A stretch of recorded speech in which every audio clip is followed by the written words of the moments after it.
Assalamualaikum semuanya. Jadi hari ini kita lanjutkan ke part ketiga dari topik prospek keanekaragaman hayati mikroba di tanah Sumatera, di Pulau Sumatera. Nah, yang ketiga ini merupakan uh, puncak akhir dari penelitian saya, yaitu sekarang yang saya lakukan ketika saya di ITERA, yaitu tanah ITERA. ITERA itu adalah Institut Teknologi Sumatera yang merupakan tempat saya bekerja dari tahun 2016 hingga sekarang. Nah, di sini saya mengisolasi bakteri-bakteri. Kalau yang sebelumnya di dua tanah itu merupakan bakteri-bakteri penghasil kitinase, di sini di tanah ITERA itu saya mengisolasi bakteri pelarut fosfat. Pelarut fosfat ini merupakan part of dari PGPR, bakteri-bakteri plant growth promoting bacteria yang bisa memacu pertumbuhan tanaman. Dan kitinase itu merupakan salah satu properties dari digolongkan sebagai plant growth promoter untuk suatu pemacu tumbuh tanaman. Seperti itu ya. Jadi asal muasal kenapa saya melakukan isolasi di tanah ITERA? Satu, karena saya ada di ITERA, lalu kenapa saya tidak mengeksplorasi yang ada di ITERA? Apakah seperti apa kondisi tanah di sana? Apakah bisa menyuplai bakteri-bakteri yang ada di menyuplai bakteri-bakteri potensial yang bisa digunakan kembali? Nah, salah satu alasannya seperti dijelaskan di video pertama, nanti kan nonton video pertama dulu ya. Nah, di sana bahwa ITERA itu merupakan kawasan yang merupakan bekas lahan perkebunan karet PTPN ya. Jadi seperti kita ketahui karet itu merupakan tanaman produksi di mana pasti dalam memacu produksinya pertumbuhannya menggunakan pupuk kimia. Dan ternyata ketika dicek kondisi tanah ITERA yang sekarang itu sudah yang pada saat itu sangat gersang, tidak ada pohon yang tumbuh, cuma sisa-sisa tanaman karet dan beberapa pohon yang hidup segan mati tak mau. Ternyata kondisi tanahnya itu sangat asam, yaitu kisaran 4,09 yang cenderung tidak baik untuk ditanami tanaman. Jadi harus perlu di recovery, di treatment supaya tanah itu menjadi lebih bagus. Nah, di sini saya bisa mendapatkan totalnya sebenarnya bakterinya banyak, tetapi ada 8 bakteri pelarut fosfat potensial yang memiliki kemampuan plant growth promoter properti. Jadi yang di sebelah kanan saya kan bisa lihat tuh ya bakteri-bakteri pelarut fosfatnya. Jadi ada medium yang isinya adalah fosfat. Jadi di sana saya menggunakan Ca3PO4.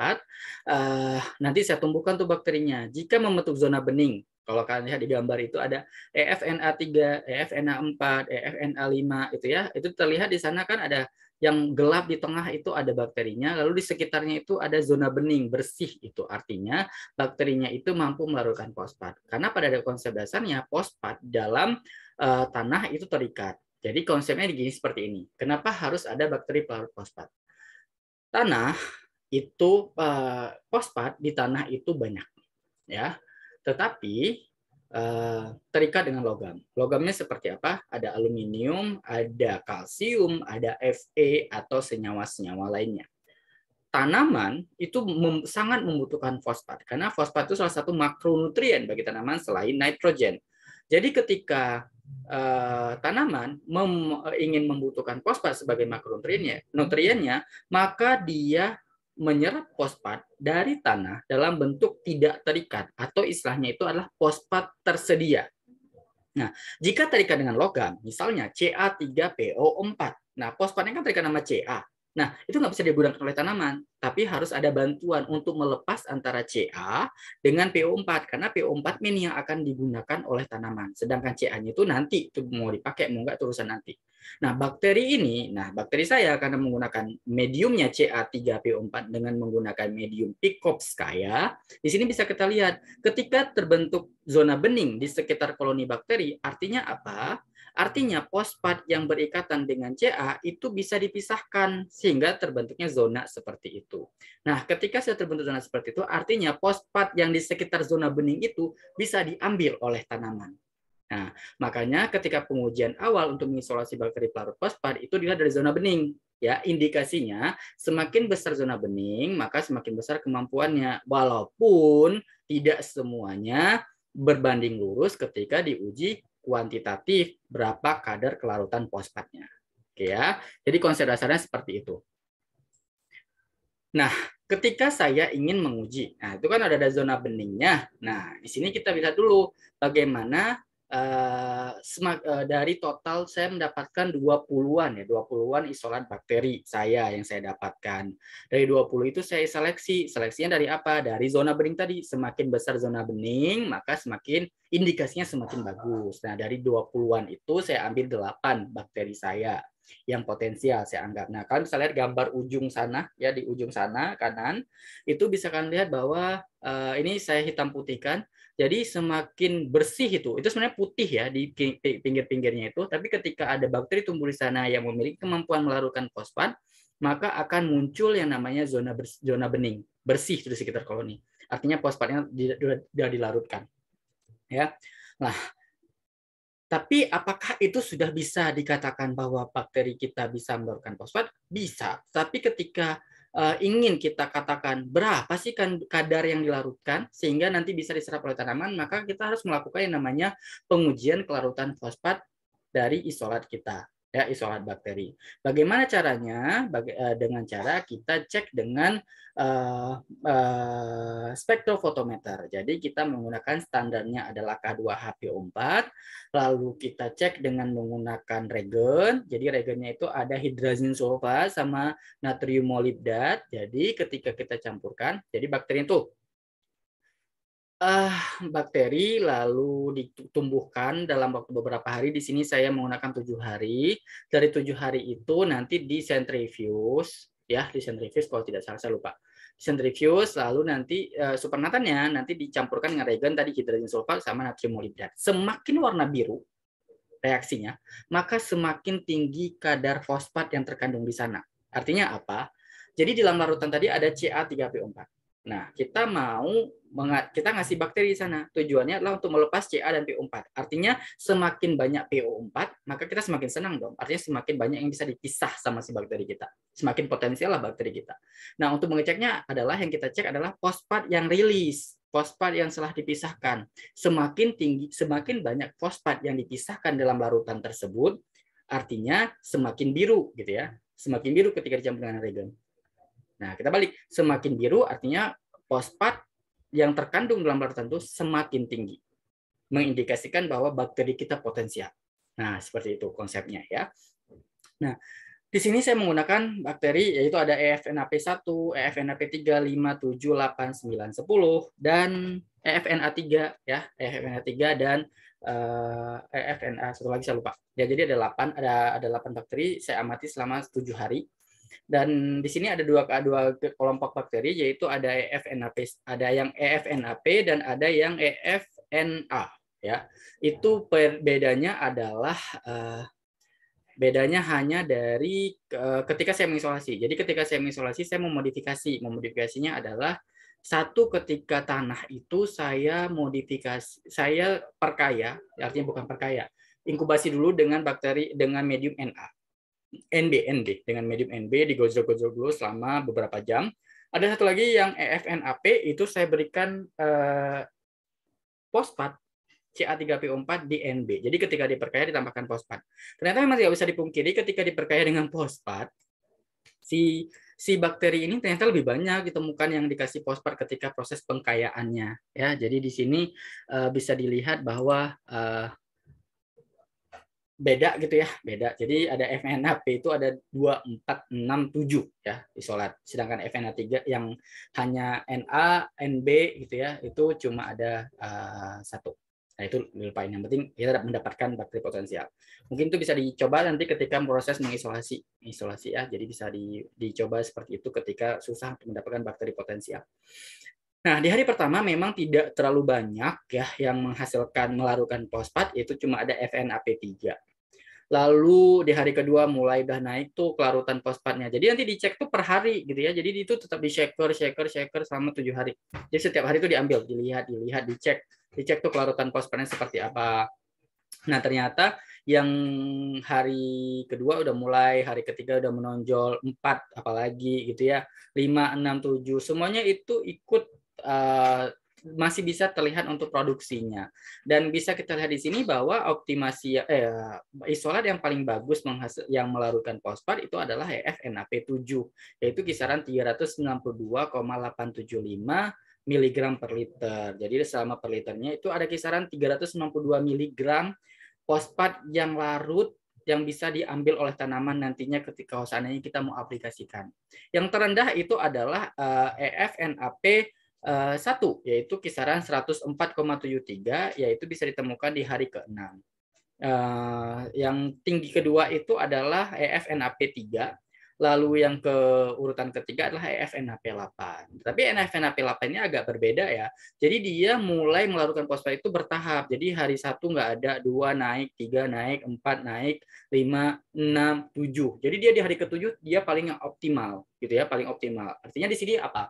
Ketika kita memiliki bakteri yang mampu rilis fosfat itu perlahan-lahan. Artinya tanaman itu kan bisa ngambil perlahan, besok ambil lagi, besok ambil lagi. Artinya tersedia terus-menerus kan. Jadi lebih bagus gitu ya, lebih bagus menurut saya, asumsi saya.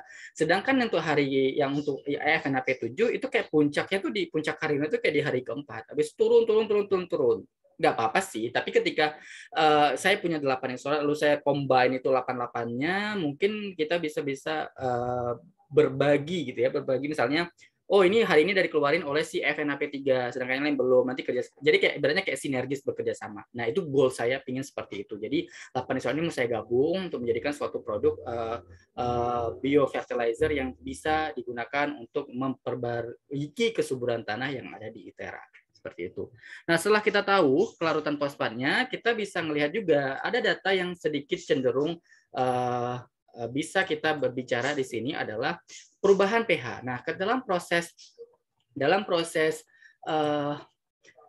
fermentasi dalam melarutkan fosfat itu dia terdapat perubahan pH. Sebenarnya namanya juga fermentasi, pasti ada perubahan pH. Karena di sini dalam proses pelarutan fosfat maka akan rilis asam organik. Nah, asam organik itu yang membantu proses pelepasan ikatan antara logam dengan fosfat. Artinya apa? Sama proses fermentasi maka akan dihasilkan asam organik. Otomatis seharusnya pH-nya juga pasti berubah. Artinya apalagi semakin banyak asam organik artinya semakin turun dong pH-nya. Nah, ketika kita melakukan proses fermentasi pelarutan fosfat, itu kita adjust pH-nya itu ke pH 7. Tetapi seiring dengan proses perkembangan mikrobanya, lalu pelarutan fosfat, ternyata pH-nya itu berada di posisi 4,4 hingga maksimumnya itu di 6,5. Artinya memang pH-nya itu tidak pH-nya itu ada yang asam lalu meningkat seiring dengan masa inkubasi dari proses pelarutan fosfat tersebut. Ya, bahkan ada yang ketika optimumnya di di hari keempat, pH-nya itu berada di kisaran 4 atau sampai 5. Memang bagus ya. Jadi karena di sini kita mau kan isolasi dari tanahnya itu tanahnya itu pH 4,09. Artinya kalau nanti mungkin ketika kita aplikasikan si bakteri ini ke tanah yang pH asam, mungkin dia lebih gampang beradaptasi karena pH yang ketika dia proses melarutkan fosfat juga bekerja di pH yang asam. Seperti itu. Jadi konsepnya seperti itu mungkin di bakteri ini. Nah, tadi saya sempat singgung bahwa ketika kita ingin ketika dalam proses pelarutan fosfat, maka yang bekerja itu siapa? Yaitu asam organik. Asam organik sangat berperan penting dalam proses pelarutan fosfat karena dia mampu merilis atau melepaskan ikatan antara Ca dengan PO4 atau Al dengan PO4 atau bahkan Fe dengan PO4 seperti itu ya. Di sini saya mengecek dengan menggunakan produksi asam organik dengan menggunakan UPLC, ultra HPLC, kromatografi. Apa itu ya? Pokoknya itu ya, liquid chromatography. Nah, kalau ini di sini menggunakan UPLC, saya gunakan ultra performance liquid chromatography, yaitu asam organik yang mau dideteksi itu adalah asam asetat, asam laktat, asam malat, asam format, fumarat, tartarat, sitrat, dan suksinat. Padahal seharusnya ada juga satu lagi asam organik yang mendominasi dalam proses pelarutan fosfat itu adalah gluconic acid. Jadi tetapi ketika di dalam di UPLC di standarnya itu mereka tidak ada standar untuk asam glukonoid itu. Jadi sehingga saya hanya menguji 8 asam organik dari bakteri saya selama proses pelarutan fosfat. Di sini diujikan, yaitu diambil pada hari keempat dalam proses pelarutan fosfatnya. Dicek dengan UPLC, ternyata dideteksi bahwa memang yang mendominasi asam organik selama proses pelarutan fosfat itu adalah asam asetat, asam laktat, dan asam malat. Jadi 3 asam ini yang mendominasi dalam proses pelarutan asam organik, pelarutan fosfat. Diikuti selanjutnya adalah asam format, asam fumara, dan asam tartarat. Tetapi tidak sitrat dengan suksinat. Jadi ada beberapa isolat dari bakteri tersebut tidak menunjukkan aktivitas, tidak tersedia, tidak terdeteksi asam sitrat dan asam suksinat. Padahal kalau kita tahu asam sitrat itu merupakan asam organik yang dikeluarkan yang ketika bakteri itu melakukan proses metabolisme itu akan menghasilkan asam sitrat. Karena apa? Karena itu kan ada di siklus Krebs ya sebenarnya. Nah, tapi di sini ketika dicek dengan menggunakan metode sederhana, yaitu dengan menggunakan medium Simon sitrat agar, ternyata bakteri-bakteri tertentu itu bisa menggunakan sitrat sebagai sumber karbon. Mungkin dalam proses rilis asam sitrat, ketika produksi, ketika pelarutan fosfat akan merilis asam organik, keluarlah sitrat, dan sitrat itu digunakan kembali untuk metabolisme dia, untuk pertumbuhannya. Seperti itu. Jadi, misalnya yang menghasilkan asam sitrat itu adalah EFNAP5, lalu ada yang EFNAP8, lalu EFNAP9, dan ada EFNA3.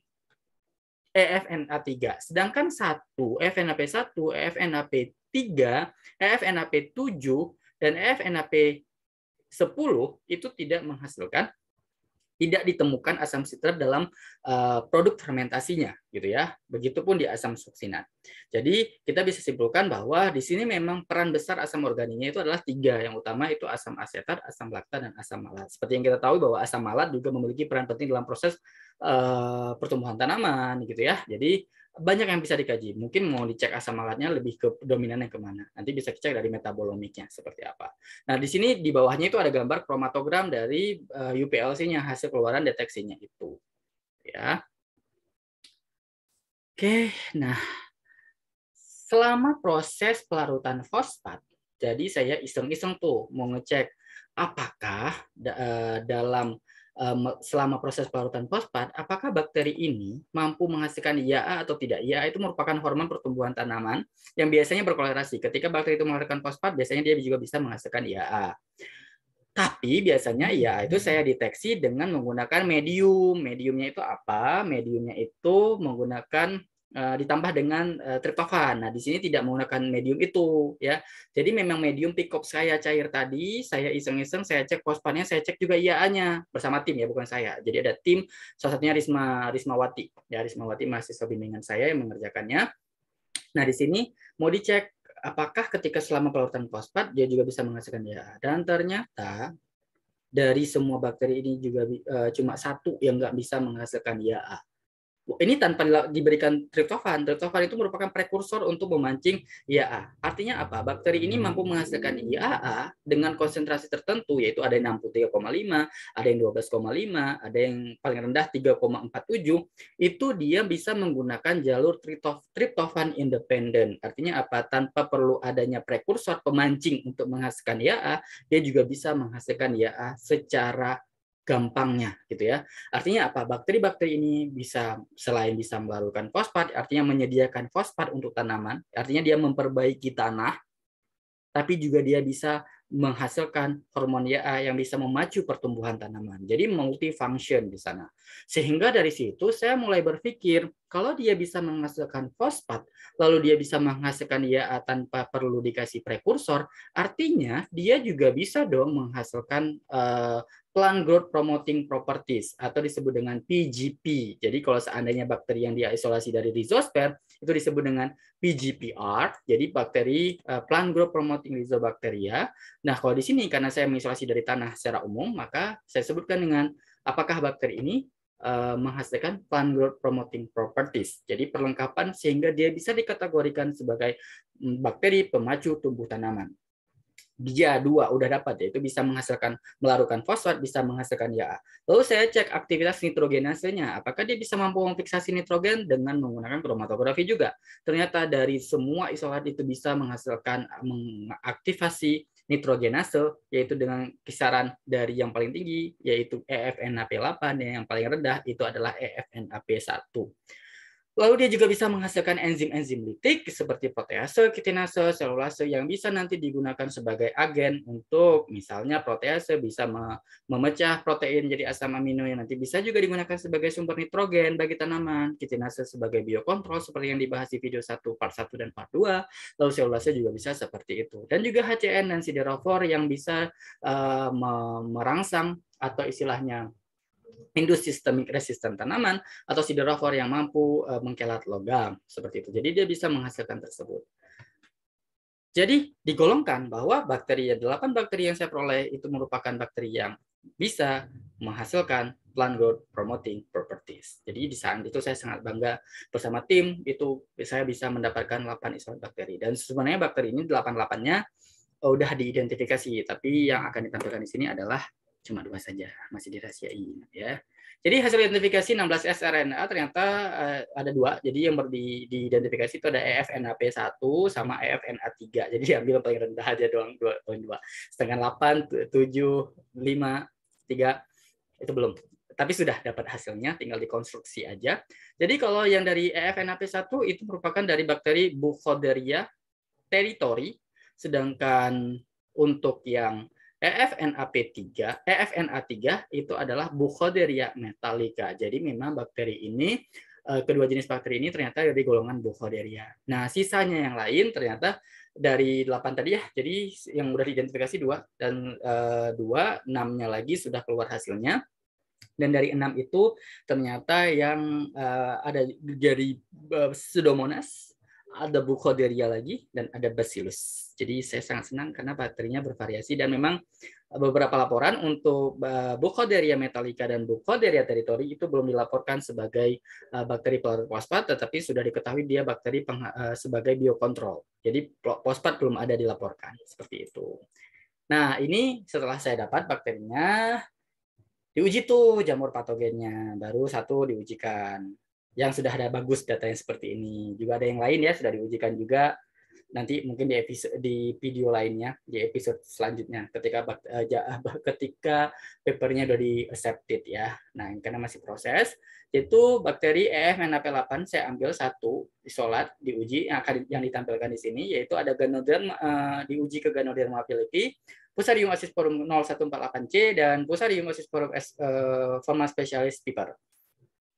Di sini 2 jamur patogen Ganoderma philippi dan Fusarium ascosphorum 0148 itu merupakan jamur patogen yang berasal dari tanaman akasia yang saya peroleh dari perusahaan Arara Abadi, Sinarmas Forestry yang ada di Riau. Kebetulan peneliti di sana, saya berkomunikasi dengan peneliti di sana dan beliau mau memberikan itu karena beliau beranggapan bahwa ini prospek kedepannya kalau seandainya nanti kita bisa aplikasikan di tanaman akasia atau tanaman eukaliptus yang ada di perusahaan sana. Lalu ada Fusarium ascosphorum forma specialis piper itu didapatkan dari Balai Perkebunan, lupa saya, di Pontianak. Dari sini bisa lihat bahwa Ganoderma philippi yang diujikan itu terlihat hifanya itu menggulung-gulung, lalu di yang Fusarium ascosphorum dia menjauh, melengkung, lalu yang di Fusarium ascosphorum forma specialis juga seperti itu. Jadi sebenarnya ketika dia menghambat, jadi selain dia mengeluarkan fosfat, dia menghasilkan DHA, dia juga bisa menghasilkan antifungal seperti ini, dengan efeknya terhadap jamur patogen yaitu kerusakan pada hifanya. Jadi terlihat penghambatannya ya, hampir mirip kayak tadi kan yang sebelumnya di video kedua. Seperti itu. Jadi sangat senang ketika melihat hasilnya seperti ini. Ini saya kerjain sendiri. Nah, kesimpulan dari 3 video selanjutnya yang sudah dibahas itu bahwa dalam kondisi secara general ya, kesimpulannya dalam kondisi tanah yang miskin hara seperti tercemar logam atau pH-nya asam, itu sebenarnya memiliki potensi sebagai sumber kita mencari mikropotensial khususnya bakteri. Saya tidak akan berbicara tentang jamur, tetapi karena saya penelitiannya lebih ke bakteri, saya akan bicara dengan bakteri. Jadi semakin masalah, jadi bukan berarti ketika ada tanah yang bermasalah artinya tidak ada potensi di sana. Ada potensinya yaitu bakteri, ya. Karena apa? Karena dalam keadaan kondisi stres, misalnya tanahnya nggak bagus, tanah yang tercemar logam, maka bakteri-bakteri unggul itu akan menghasilkan senyawa betabolik yang digunakan untuk apa? Untuk pertahanan dirinya dalam kondisi lingkungan yang tidak mendukung seperti itu, ya. Nah, biasanya bakteri yang survive yang ada di sana. Jadi kita ambil misal tanah itu tercemar. Ketika kita ngisolasi, itu ada bakteri di sana. Artinya dia survive dong di sana. Nah, ketika dia survive dalam kondisi stres seperti itu, artinya dia menghasilkan sesuatu atau produk sesuatu yang bermanfaat yang bisa kita kembangkan lebih lanjut. Bisa dengan enzimnya, atau senyawa antifungalnya, atau sidoroformnya, atau yang lainnya. Itu pasti ada di sana. Makanya dia bisa bertahan di sana. Kalau dia nggak potensial, maka dia nggak akan ditemukan di sana, gitu ya. Lalu metabolik yang dihasilkan oleh bakteri ini nanti kita bisa gunakan kembali untuk memperbaiki lingkungan yang rusak. Artinya kita kembalikan tuh bakterinya ya ke tempat tersebut atau bisa kita aplikasikan ke tempat yang lain ya. Misalnya produk antifungalnya atau produk-produk lain yang mampu meningkatkan kesuburan tanah gitu ya. Nanti bisa jadi biostimulan, bioprotektan atau bioremediasi bisa juga seperti itu. Nah, itu menjadi PR saya apakah bakteri yang saya dapatkan dari 8 ini juga bisa sebagai bioremediasi karena dia bisa melepas logam ya dengan ikatannya artinya kan kalau tanah tercemar logam berarti kan ada ikatan-ikatan antar logam mungkin juga bisa dia lepasin seperti itu. Nah, untuk publikasi untuk sementara ada beberapa seperti ini yang sudah dilakukan dari penelitian 3 penelitian itu yaitu ada pertama saya mengisolasi genus Pseudomonas ya yang dipublikasikan di Jurnal Teknologi Lingkungan tahun 2020. Lalu bagaimana jumlah dari populasi dari bakteri pelarut fosfat di reservoir Ithera dan kondisi lingkungannya. IDIOP, lalu ada partial purification of bacterial kinase, itu yang adalah penelitian S2 saya di Research Journal of Microbiology, lalu yang jurnal S1, penelitian S1 dipublikasikan di Journal of Pure and Applied Microbiology, lalu ada assessment, itu sudah terbit kemarin, assessment dari phosphate solubilization and indole acetic production. Lalu ada new report of phosphate solubilizing Blockhodia territory, ini lagi in review, sampai sekarang udah agak susah, lama, jadi proses itu. Nah, satu lagi sekarang lagi draft dibuat yaitu aktivitas antagonisme terhadap 3 jamur patogen dan satu lagi adalah kemampuan dari isolat pelarut fosfat dalam menghambat Fusarium oxysporum dan perkembangannya pada tanaman cabai. Itu sedang disiapkan. Jadi ditunggu saja data-data publikasinya supaya lebih gampang dibaca setelah menonton video ini. Seperti itu. Oke, sampai di sini saja penjelasan di video dari prospek keanekaragaman hayati di part ketiga. Lalu nanti kita bisa lanjut di materi-materi selanjutnya yang berhubungan masih tidak akan jauh dengan PGBA, biokontrol, dan yang lainnya. Terima kasih. Assalamualaikum warahmatullahi wabarakatuh. Sampai jumpa di video selanjutnya.